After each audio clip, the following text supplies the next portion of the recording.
Ta'ala for gracing us with yet another beautiful day, the Friday, to share some thoughts, and may Allah bless you for making it here, and apologies for the slight delay. Just want to share some thoughts with you, and today I want to begin with a bit of a riddle, actually. Who am I? You are all running after me.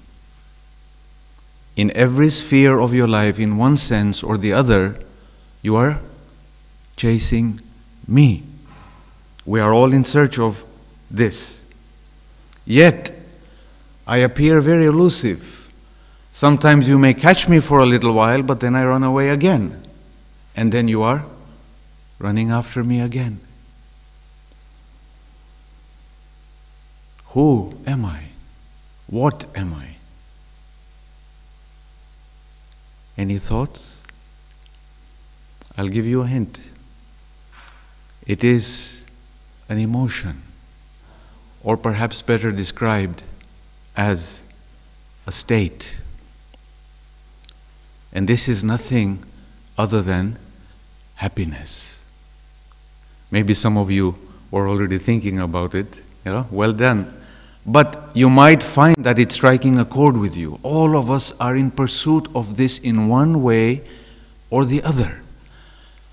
Yes, if you think about it, even for you to come here today was in some way, whether it was by attaining nearness to Allah, but what is that nearness to Allah reflecting?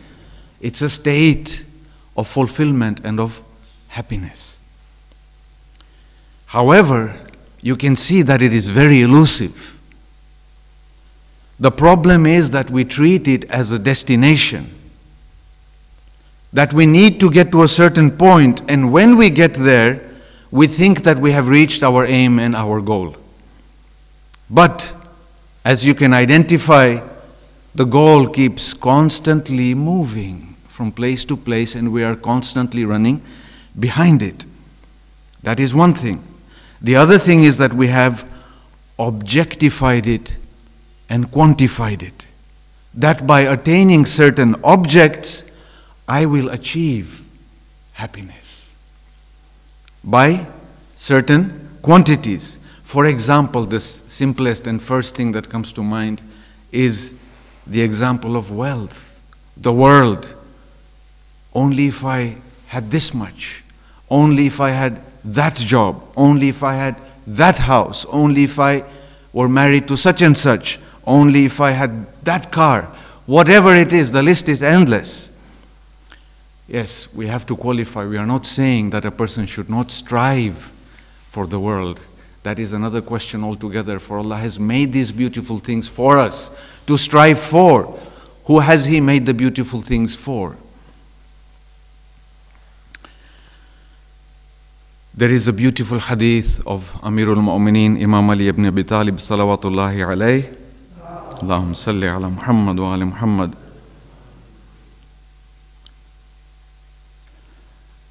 La kanzul aghna min al-qana'ati. Allahu Akbar. And this is a master who can take a whole ocean and put it into a sentence. There is no treasure richer than contentment. There is no treasure richer than contentment. You see, if it was wealth, it would have been an object and destination, and when we reached it, we would feel content and happy. However, we know it moves again. He, alayhi salam, refers to contentment in a whole different together. He refers to it as a state, as a condition.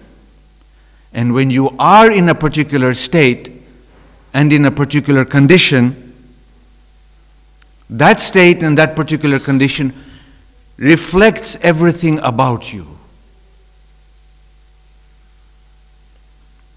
Ask someone who is unhappily in love, or someone who has pain. The whole world will look different to him or to her. Somebody who is unhappily in love, it is like he's wearing a dark shade of glasses. Everything appears dark and gloomy to that person. On the other hand, ask somebody who is happily in love, who has just had a response from his beloved. The whole world is going to appear quite differently to that person. There will be a spring in his step. He will hear the birds chirping. He will have a smile on his face. Everything will appear differently to that person. So what's the difference between these two people? The world is the same. It is the state of the person. It's quite ironic that material wealth will not make us better or happier, and our obsession from finding happiness actually stops us from getting it. How amazing. My obsession for finding something is actually in the way for me to find it. And again the Master, Imam Ali alayhi salam, says, I searched for wealth. I searched for wealth. So he is also searching for it. I searched for wealth, and I did not find it other than through contentment. And I did not find it other than through contentment. Adhere to contentment. Alaykum bil qana'ati tastaghnu. Adhere to contentment and you will become rich. You will become rich. And in another place he says, the wealthiest of all people is the contented one. Look at a person who is wealthy. If he is not content, what kind of state is he in? He is in a miserable state. But yet you look at somebody who has little but he is content, he is in an enriched state. Wherever these two people are, they will be in these states. And how beautifully he also says, a slave is free as long as he is content. And look at the juxtapositions and the words that he is using. A slave. How can a slave be free? But a slave, he's using the word abd. If you want to use it as servant or slave. But a slave is free as long as he is content. And he uses the word hur, which is supposed to be free. And a free man is a slave as long as he covets. Al-abdu hurrun ma qani'a. Al-hurru abdun ma tami'a. How beautifully he expresses this. And what are the things that are the pitfalls for us at times? In trying to achieve happiness, sometimes trying to make everyone else happy, we actually do not remember that we lose ourselves and our happiness. Of course, we are not saying not to try and make people happy. Indeed, that is a great merit in itself. But how can I give something when I don't have something within my own self? You can only give what you have. If you are happy, you can share that happiness. If there is light within, that light can shine outwards. If there is no light, in fact, it will make every place dark around me. And at times also, in trying to achieve happiness, we try so hard and we try to be perfect. And this is another pitfall. We need to realize that we can never be perfect. We can never be perfect. We are always a work in progress. We are always evolving. At mature ages, we make mistakes and we think, how could I make that mistake? How could I fall in this pit? So unrealistic standards create suffering, and suffering again moves us away from happiness. And also you will relate to this.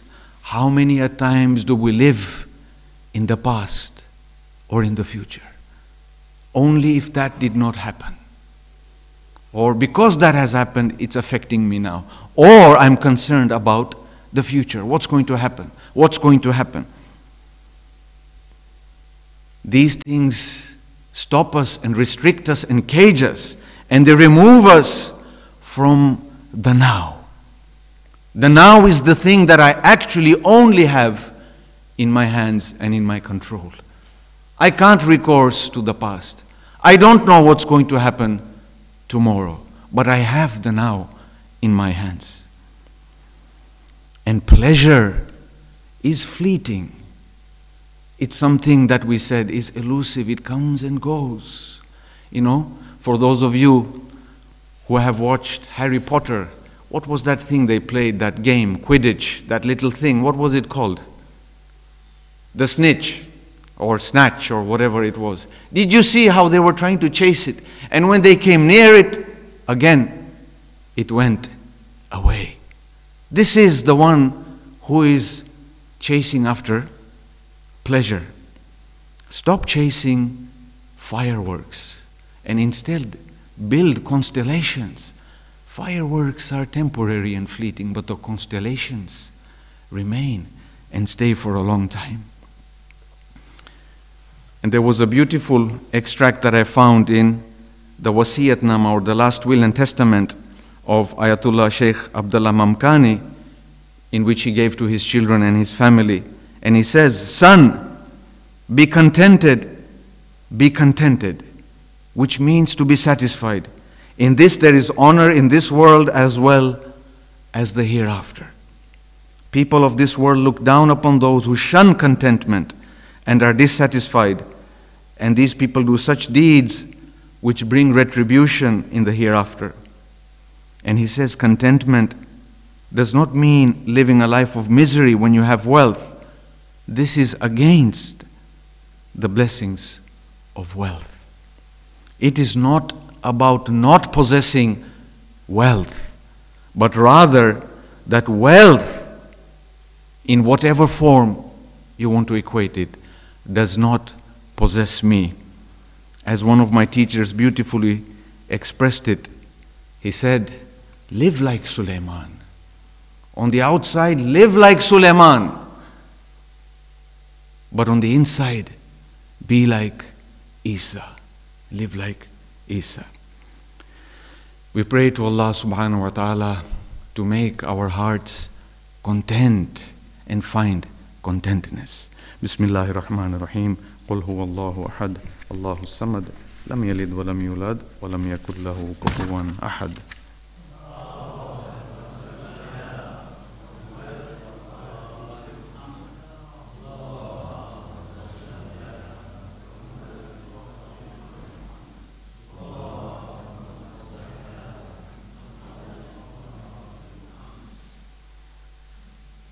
أعوذ بالله من الشيطان اللعين الرجيم بسم الله الرحمن الرحيم الحمد لله رب العالمين والصلاة والسلام على أشرف الأنبياء والمرسلين وعلى آل بيته الطيبين الطاهرين. السلام عليكم جميعا ورحمة الله وبركاته. We have seen in the news in the past week or so, and which has been a point of discussion, I'm sure in many places, perhaps in our households as well, it has been in our household, of the young lady in Syria, the young woman in Syria who joined ISIS and is now wanting to come back.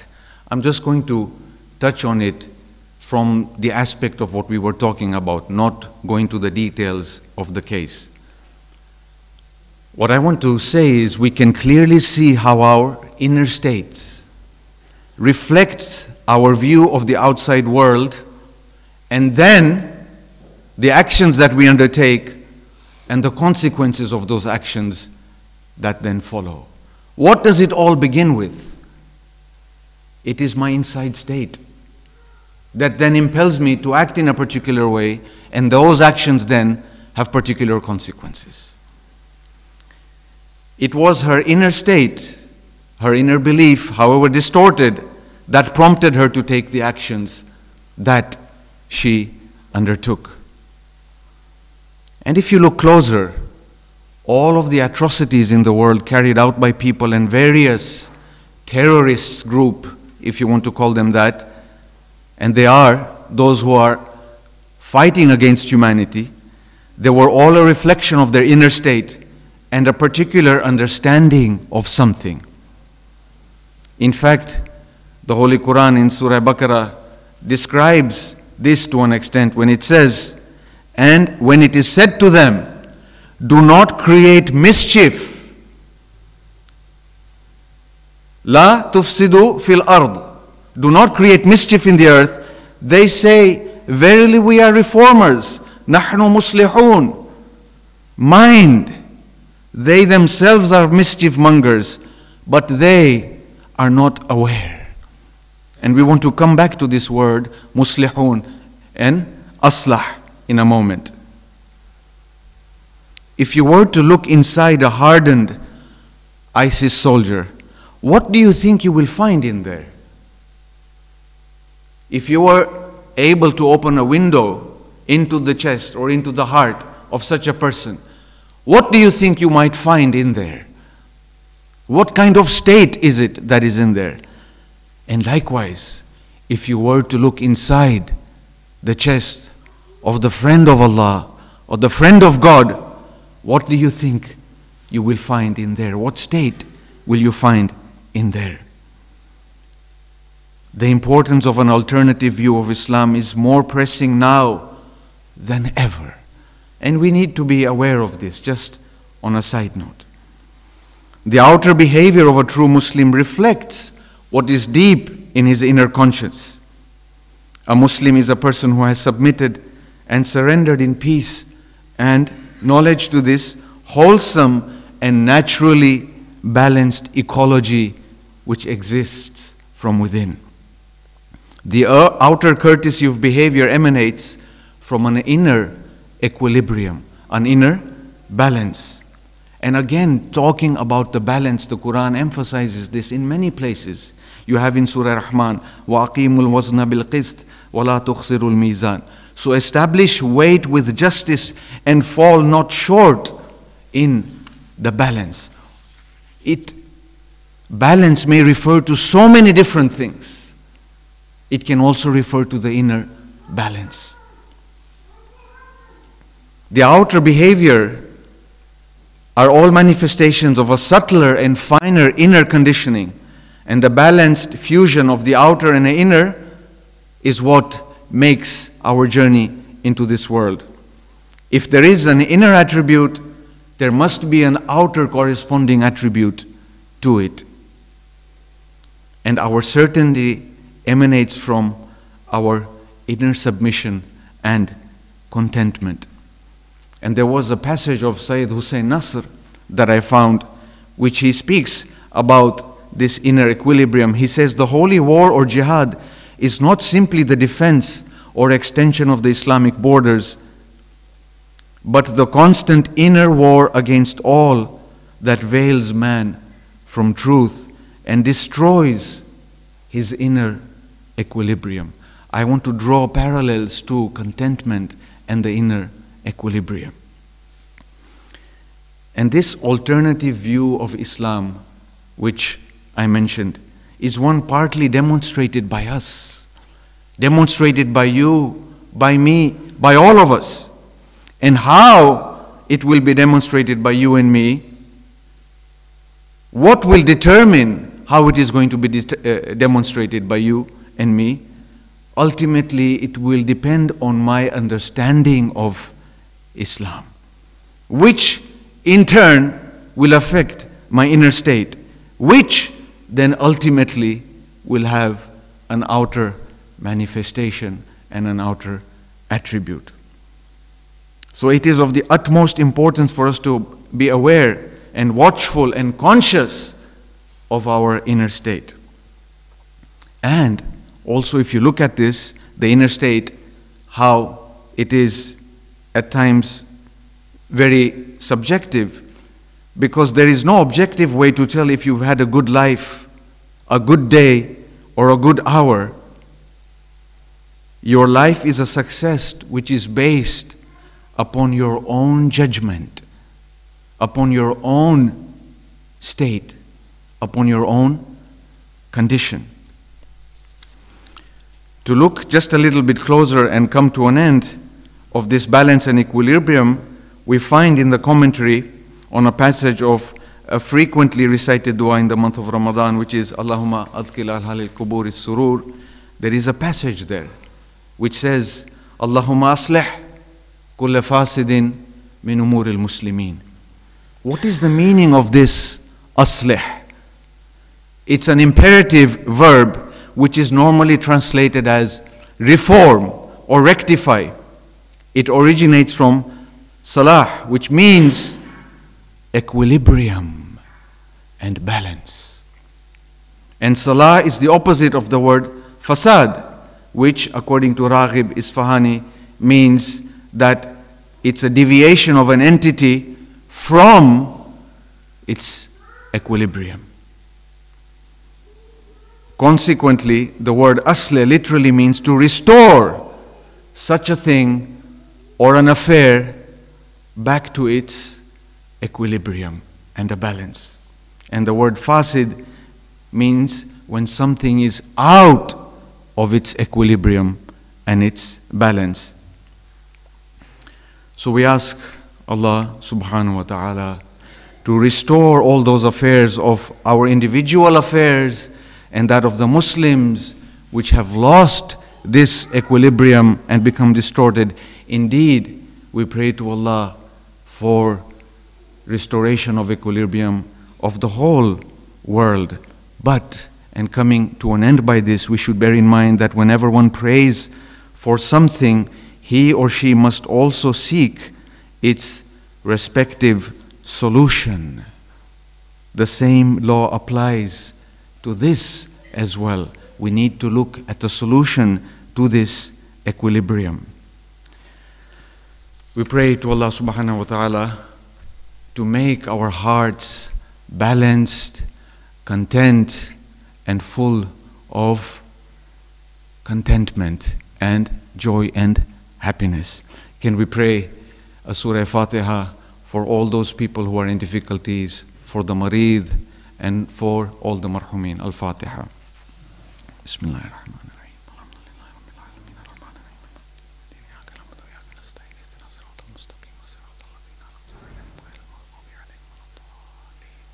Allahumma salli wa sallim ala Muhammadin al-Mustafa.